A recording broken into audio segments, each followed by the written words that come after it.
नमस्कार। मैं डॉक्टर शोभा भाटिया राजकीय महाविद्यालय जमवा रामगढ़ से हिंदी साहित्य द्वितीय वर्ष के लिए ममता का विष एकांकी विष्णु प्रभाकर द्वारा रचित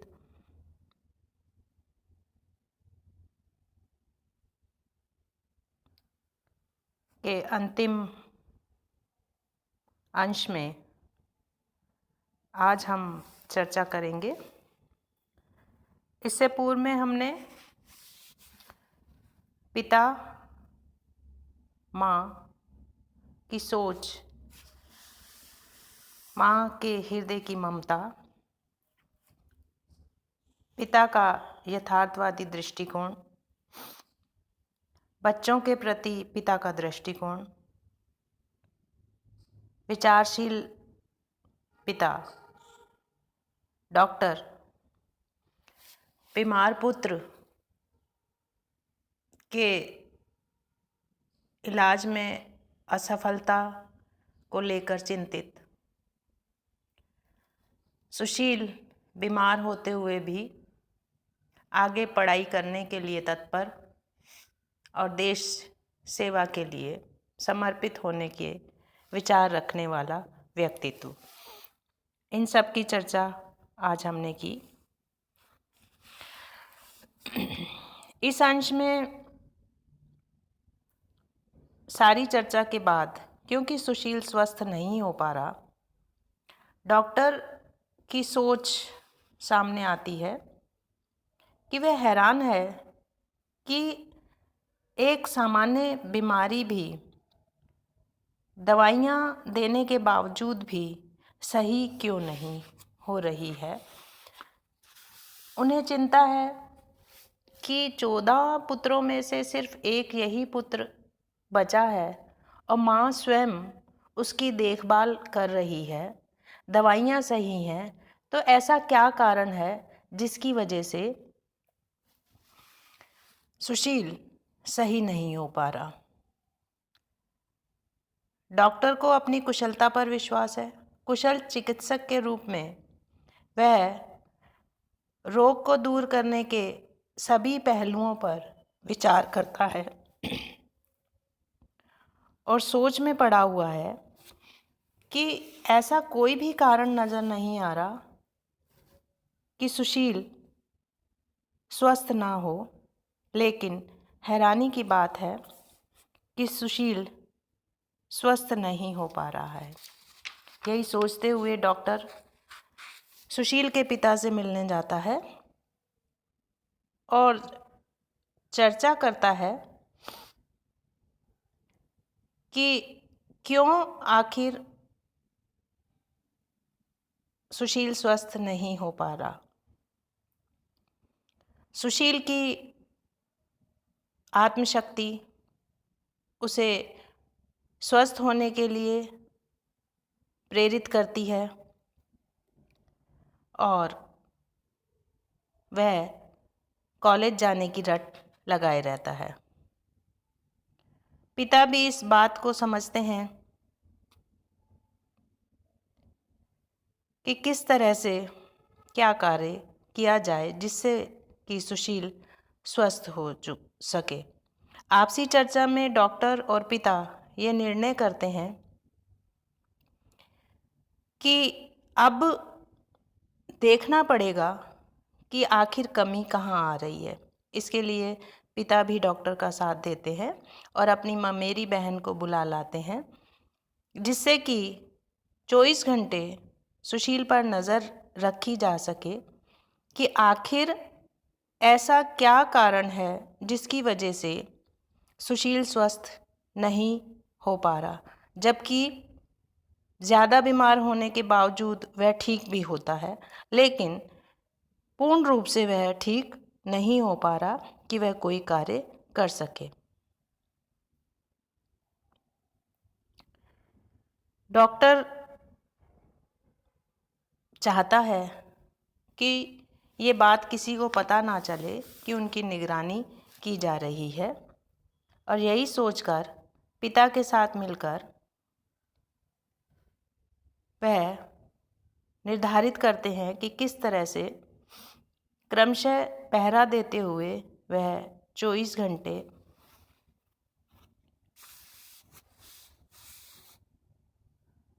निगरानी रखेंगे।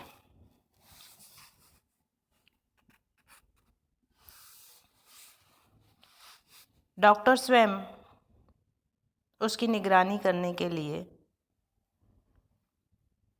तैयार होता है और पिता को हैरानी होती है कि इतना समर्पित डॉक्टर किस तरह से असफल हो सकता है।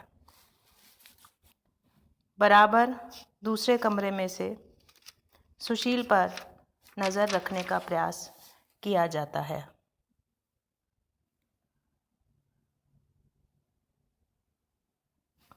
और डॉक्टर तथा पिता क्रमशः पहरा देते हुए सुशील की निगरानी करने का प्रयास करते हैं। पिता को लगता है कि शायद डॉक्टर भूतों पर भी विश्वास करते हैं, लेकिन डॉक्टर इस सच्चाई को एहसास कराता है कि भूत इस संसार में कुछ भी नहीं होते। वास्तव में भूत हमारी कल्पना है, हमारा भय है, जो हमें भूत के रूप में दिखाई देता है। वास्तव में भूत बाहरी तौर पर कुछ नहीं होता। जैसी कल्पना हम करते हैं, जैसी सोच हमारी होती है, वैसा ही आधार हम ग्रहण करते हैं और हमें लगता है कि कहीं कोई बाहरी शक्ति हम पर दबाव डाल रही है। और इसी स्थिति में पिता और डॉक्टर पहरेदारी करते हैं। चुपचाप बैठे हुए डॉक्टर और पिता देखते हैं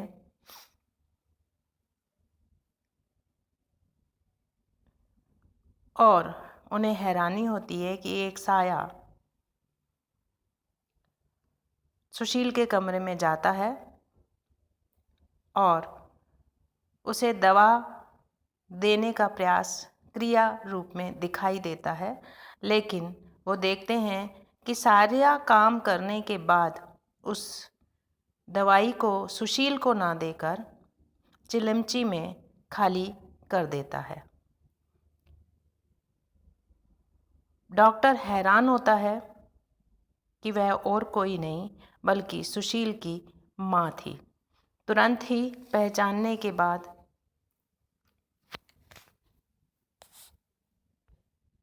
पिता और डॉक्टर तुरंत सुशील के कमरे की ओर बढ़ते हैं। दरवाजे का खुलने का स्वर सुनकर माँ की चीख गूंज उठती है और वह पागलों की तरह चिल्लाने लगती है कि यह अच्छा हो जाएगा, यह कहीं नहीं जाएगा, यह डॉक्टर बन जाएगा, यह भी मुझे छोड़कर चला जाएगा। ये आवाज़ उन्हें सुनाई देती है, जिसे मैं एक बार पढ़ रही हूँ। एक चीख के साथ आप गिर पड़ती है और बेहोशी में बड़बड़ाती है, सुशील अच्छा हो रहा है, वह अच्छा हो जाएगा, अच्छा होकर कॉलेज चला जाएगा, डॉक्टर बनेगा और फिर वह भी कहीं चला जाएगा, मुझे छोड़ जाएगा, वह फिर नहीं लौटेगा, उसके भाई भी नहीं लौटे, नहीं, वह मुझे नहीं छोड़ सकता, वह शहर नहीं जा सकता, मैं उसे नहीं जाने दूंगी, नहीं जाने दूंगी। यह बेहोशी की स्थिति में माँ की ममता की पराकाष्ठा दिखाई देती है कि किस तरह से वह अपने 13 बच्चों को खोकर अब अपने बीमार पुत्र को किसी भी तरह से खोना नहीं चाहती, जबकि वह जानती है कि उसका पुत्र अच्छे कार्य के लिए स्वस्थ होकर डॉक्टर बनकर समाज की सेवा के लिए तैयार होना चाहता है।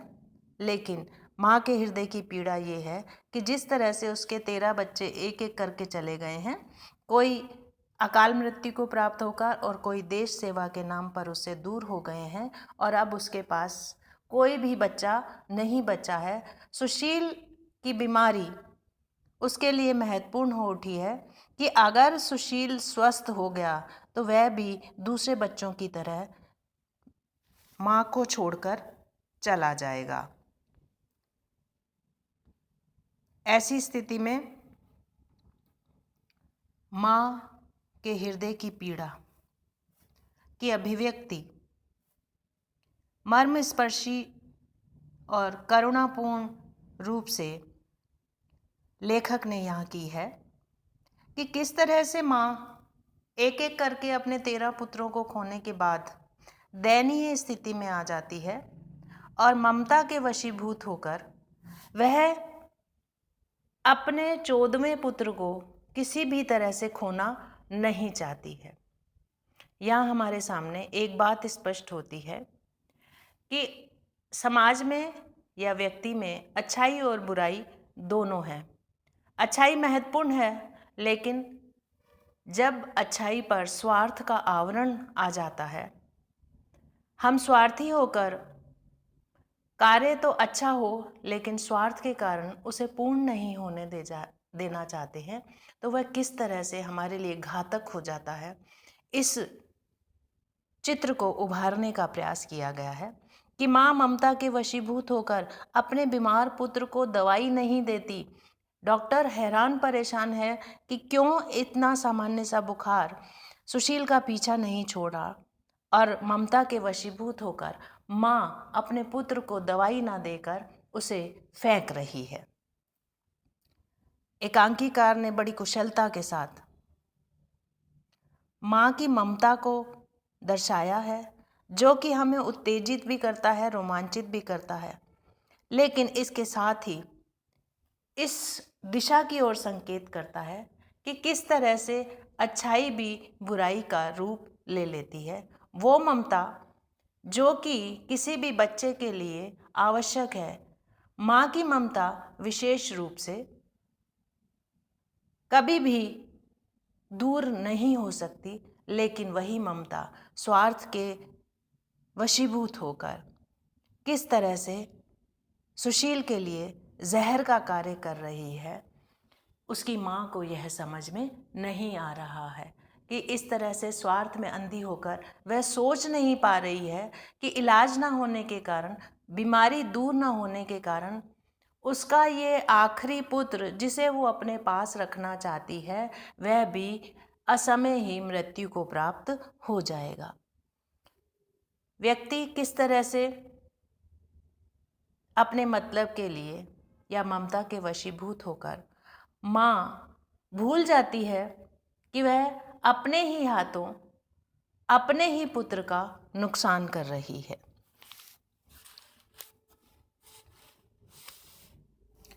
डॉक्टर हैरान होता है और इस बात को स्पष्ट करता है कि मुझे पहले ही यह डर था कि कहीं ना कहीं कोई गलती हो रही है, और वह इन शब्दों का प्रयोग करता है, माँ अपने हाथों ही बेटे की हत्या कर रही है।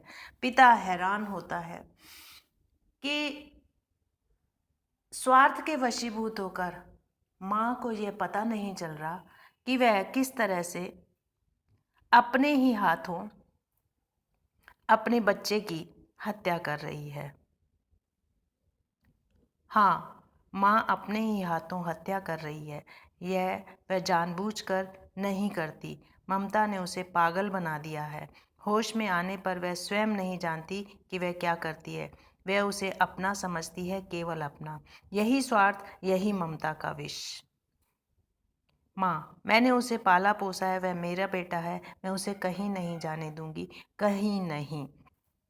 इन पंक्तियों में एकदम से स्पष्ट हो जाता है कि ममता के वशीभूत होकर सिर्फ एक पुत्र उसे छोड़कर ना चला जाए, पुत्र की रक्षा के लिए वह तत्पर तो है, लेकिन यह जानते हुए कि ठीक होते ही वह अन्य भाइयों की तरह उसे छोड़कर चला जाएगा, वह नहीं समझ पा रही कि दवाई ना देने के कारण वह सचमुच ही अपने पुत्र को खो देगी, जो कि बीमारी के साथ आज भी उसके साथ बना हुआ है, लेकिन बीमारी दूर ना होने के कारण वह खत्म हो जाएगा। इस अंश में बड़ी मार्मिकता के साथ एकांकीकार ने माँ की अंधी ममता और स्वार्थमयी मानसिकता का प्रदर्शन किया है कि किस तरह से ममता के वशीभूत होकर माँ सही निर्णय लेने में भी असमर्थ हो गई है और उसे समझ में नहीं आ रहा कि दवा ना देने के कारण वह अपने ही हाथों अपने पुत्र की हत्या कर रही है। लेकिन डॉक्टर अब विश्वासपूर्ण स्थितियों में आ गया है कि अब चिंता की कोई बात नहीं है, क्योंकि इतने दिनों तक ये समझ में नहीं आ रहा था गलती कहाँ हो रही है। लेकिन अब जब रोग की पहचान हो गई है, अर्थात हमने जान लिया है कि उसकी माँ अपने पुत्र को दवाई नहीं दे रही है, तो अब सजगता पूर्वक उसका इलाज हो पाएगा। अपने एक ही शेष बचे पुत्र को ठीक नहीं होने देने के पीछे माँ की भावना की सशक्त अभिव्यक्ति हमें इस एकांकी के पूर्ण होने पर हृदय स्पर्शी रूप में दिखाई देती है कि ना चाहते हुए अनजाने में ही माँ अपने ही पुत्र को मृत्यु की ओर ले जाने वाली है। और यही ममता का विष है। ममता के वशीभूत वह किस तरह से अपने ही हाथों अपने पुत्र को जहर देने की प्रक्रिया से या मौत के मुंह